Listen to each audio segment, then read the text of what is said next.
אנחנו עכשיו עם הבירוקרטיה שלוקחת אותנו היום אל מערכת החינוך ואל השלב הבא באי השוויון הקיצוני של המערכת הזאת, שמי שנותן לו גושפנקה הוא דווקא שר החינוך, שהוא נגד כל העניין הזה. בואו תספר לנו את הסיפור שאתה מביא לנו היום. כן, זה נכון. התפרסם באחרונה דוח מרכז טאוב לחקר החברה בישראל, אי השוויון במערכת החינוך. דיברו על אי שוויון בין יהודים לערבים, ממלכתי לדתי, אבל האמת שיש אי שוויון רב מאוד בחינוך הממלכתי עצמו, בין אלה שיש להם לאלה שאין להם.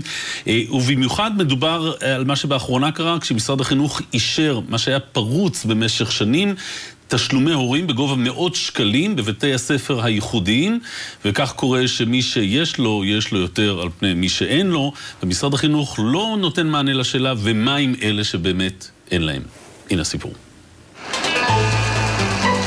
הגשם חזר לבקר רגע לפני שהסתלק לו עד להודעה חדשה. בנס ציונה דילגו ילדים נחמדים בין הטיפות לבית הספר היסודי הדר. כן, אגב, שזו השנה האחרונה שלהם כאן, כי בשנה הבאה מתכננת העירייה לחצוץ את המוסד לשניים, בחומה ובגדר, לשני חצאי בית ספר, הדר א' והדר ב', לכאלה שיש להם ולכאלה שאין להם, והסערה פה עצומה. כל הזמן, מאז שאני פה, דיברו איתי על אינטגרציה. איפה האינטגרציה פה? מה יקרה אחרי שתהיה חומה? שיהיה בית ספר אחד לחזקים ובית ספר אחד לחלשים. בדיוק מה שיהיה. כבר היום בית הספר הדר מחולק במידה רבה בין כיתות רגילות של החינוך הממלכתי לכיתות אנתרופוסופיות, שעבורן משלמים ההורים מאות שקלים מדי חודש, אבל התוכנית לשנה הבאה, כאמור, היא גירושין, חד וחלק. שיהיה פה בית ספר ותהיה חומה באמצע, זה יעשה בית ספר לעשירים ובית ספר לעניים? זה הפוך להיות סוג של. גם לא רק הכסף, זה עניין של עיקרון של צדק חברתי. אם אין לך תקציב, אם אין לך כסף, תבוא וישלם מדי שנה את העלות, ולא משנה כמה זה יהיה, אתה לא תוכל להיכנס לשם. למה לי מגיע יותר? בגלל שיש לי קצת יותר כסף? אנחנו מדלגים לבית הספר שזר באשדוד למדעים בשילוב אומנויות. שלט התחתון המעודד מדיניות הפרדה אינו קשור. אחת הדרכים שמנסים הורים לשפר את החינוך של ילדיהם הם בתי הספר הייחודיים. הם קיימים בערים רבות בישראל. הרעיון לא עוד חינוך ממלכתי סטנדרטי, אלא בתי ספר עם אפיון לטבע, לאומנויות, למדעים, למצוינות בספורט, דמוקרטים, מונטסוריים, אנתרופוסופיים, דו-לאומיים ודו-לשוניים. המשותף כמעט לכולם, ההורים משלמים מכיסם מאות רבות של שקלים מדי חודש כדי לאפשר את הייחודיות. יש שיטענו חנוך לנער לפי דרכו, ויש שיטענו חנוך לנער לפי כיס הוריו. למרבית הציבור בישראל היום אין הכנסה פנויה של אותם אלפי שקלים לילד לשנה. עורכת הדין יעל כפרי היא אחת הלוחמות במערכת החינוך הייחודית שצמחה במדינה. בית הספר הייחודי הציבורי הוא בית ספר שעיקר ההוצאה עליו היא ציבורית. כלומר, היא משולמת מכיסם של כלל אזרחי המדינה. אבל רק לקבוצה קטנה מהם תהיה את האפשרות להוסיף מהכנסתם הפנויה ולשלם את התשלום הנוסף. מה? לא הבנתי. הנושא מאוד טעון. ההורים לתלמידי הייחודיים לא אוהבים בדרך כלל שמעלים את הנושא לכותרות. רגע, אתה מרוצה מבית הספר? יש לי 3 בנות פה, אני לא מרוצה. בית ספר טוב? נהדר. כמה אתה משלם לחודש? 500 שקל לילד. 1,500 שקל לחודש. 3 ילדים. תכפיל ב-12 חודשים, אתה הגעת כבר ל-20,000 שקל. נניח שכן. אני ברמה עקרונית. בתחילת הקדנציה פגשנו את שר החינוך הטרי שי פירון לוחמני לגבי בתי הספר הייחודיים. בית ספר ייחודי הוא מסלול עוקף לייצר בית ספר פרטי במימון כספי המדינה. עכשיו, האם אני תומך בדבר הזה? אז אני אומר חד משמעי, לא. אם אני אתנגד לכך, אני אומר חד משמעי, כן. שנה וחצי אחרי, פירון מבין שאי אפשר להילחם ברצון ההורים לייחודיות, משובחות, מצוינות, איך שלא תקראו לזה, והוא מתיר באופן רשמי לבתי הספר הייחודיים לגבות עד 900 שקלים בחודש מן ההורים, ועוד קוראים לזה חינוך חינם. לא שזה לא קרה עד היום, רק שעכשיו זה מוסדר, אבל מה קורה עם אלה שאין להם? אלה שידם אינם משגת. היי סיוון, היי ז'קלין. בית הספר שזר היה בית ספר שכונתי רגיל לכל דבר.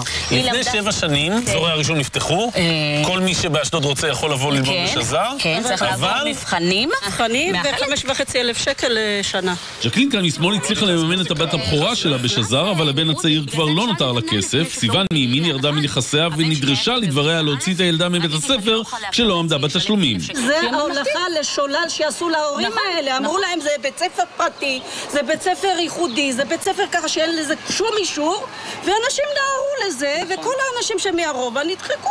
זה שבית ספר יש לו מדעים, מוזיקה. זה טוב, לא? מצוין. למה זה צריך להיות בכרוך בתשלום כזה גבוה? לא כל הרובע פה יכול לאפשר לעצמו כלכלית. אני לא רעבה ללחם, אבל השיקול שהילד שלי ילמד בבית ספר שאני צריכה להוציא עליו כל חודש על 2 ילדים 1,000 שקל, זה לא נורמלי. שעה 3:30, שעתיים אחרי רוב בתי הספר מסיימים ילדי שזר את הלימודים. הורים שמגיעים לאסוף מתבאסים לראות אותנו מחוץ לשער, רק אל תיגעו לנו בייחודי, זה מה שעובר להם בראש.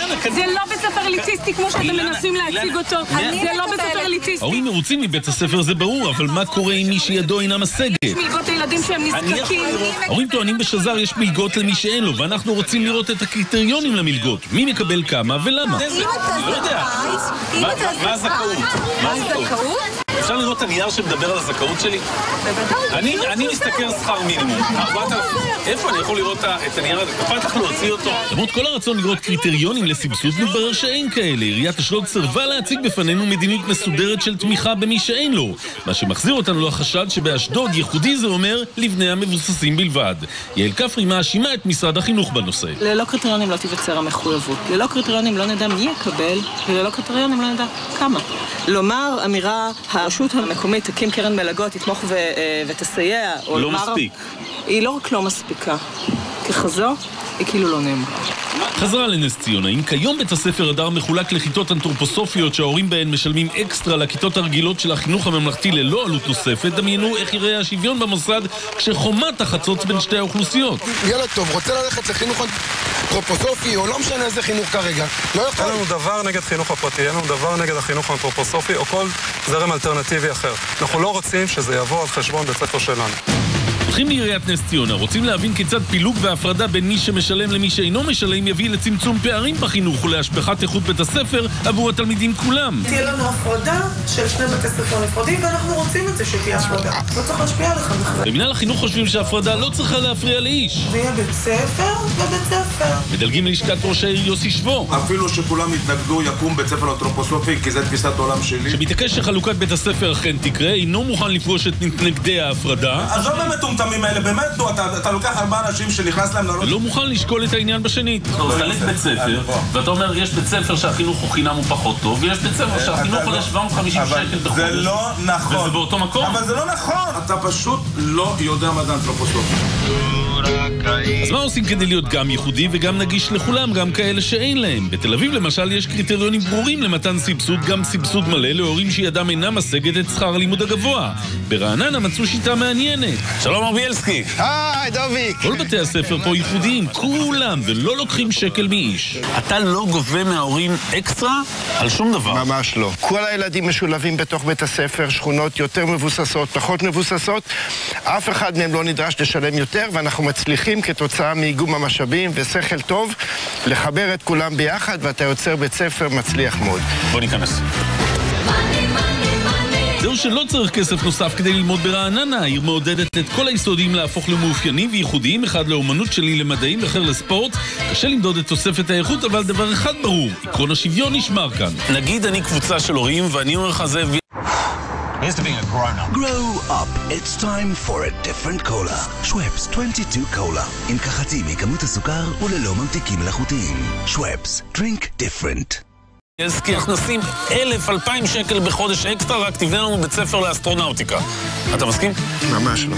ממש לא. יהיה לך אסטרונאוטים מרעננה. ממש לא. כל דבר שאנחנו יודעים שזה עומד בסטנדרט שכל משפחה יכולה להרשות לעצמה. והכל לכולם בעצם. הכל לכולם. אף תלמיד לא יקבל בבית ספר הזה יותר מתלמיד אחר בגלל שיש לו, או זה לא יקבל בגלל שאין לו. יאללה, תכניסו לבית ספר ותחזרו לקחת עוד אחד. בבקשה.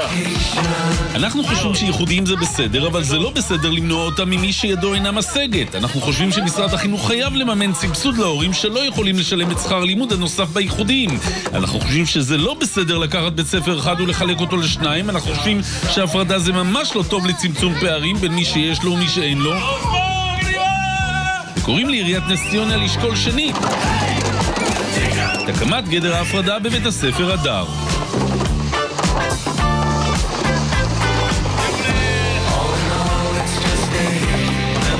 כן, הדבר יודעת שזה היה כל כך פשוט, דובי, לעשות את זה ממש בחיים, אבל תגיד, למה אי אפשר לעשות בכל הארץ את מה שעשה ביאלסקי ברעננה, או בהוד השרון לצורך העניין? זה אותו דבר, אין ייחודים, כולם אותו דבר, מערכת החינוך נהדרת. תראי, מצד אחד אפשר לבטל את כל הייחודים, מצד שני אפשר לקרוא לכולם ייחודיים. השאלה, וזה אמרתי בכתבה, קשה למדוד מבחינה איכותית מה זה אומר להגדיר את כולם כייחודיים ברעננה. אפשר בוודאי לראות שלא לוקחים כסף מההורים. אוקיי, זה מה שזה אומר? לבטל את הכל, השאלה מה אתה עושה עם אלה שיש להם כישרון יוצא דופן לבלט ולמוזיקה, ואולי למדעים. שילכו לחוגים, אחר הצהריים, שלא יעשו את זה. זה נושא מאוד בוער במערכת החינוך. הנושא הזה הוא נושא מאוד בוער במערכת החינוך. מה התגובות לסיפור? הרבה תגובות. משרד החינוך נמסר שעניינו של בית הספר באשדוד מצוי בהליך משפטי. המשרד התייחס לנושא במסגרת ההליך הזה. עניינו של בית הספר בנס ציונה מצוי בדיונים, טרם התקבלה החלטה לגבי בית הספר עם החומה. ממינהל חינוך באשדוד נמסר, מי שהתקשה בתשלום זכה למלגות מכובדות מטעם מינהל החינוך. ככל שאנחנו יודעים, מעולם לא הוצא ילד מבית הספר או מישהו העשרה, רק מחמת שהוריו לא שילמו. הרי שמענו טענות כאלה. מנס ציונה אומרים לנו אנחנו דוגלים בפלורליזם חינוכי, כדי לאפשר שוויון הזדמנויות בחינוך. שימי לב אושרת, יש לזכור כי אין דבר יותר בלתי שווה מאשר להתייחס באופן שווה לאנשים שאינם שווים. יצטרך להבין מה אמרו? אז תגידי לי. משפחה שלא יכולה לעמוד בתשלום הנוסף, אומרים שם, תקבל מלגה כלכלית מהקהילה האנתרופוסופית. כלומר, מעבירים את זה לאנתרופוסופית. אנחנו חייבים לרשום על הלוח את המשפט הזה. משפט מאוד חכם, אבל צריך לחזור עליו כדי להבין. משפט חכם שקשה להבין.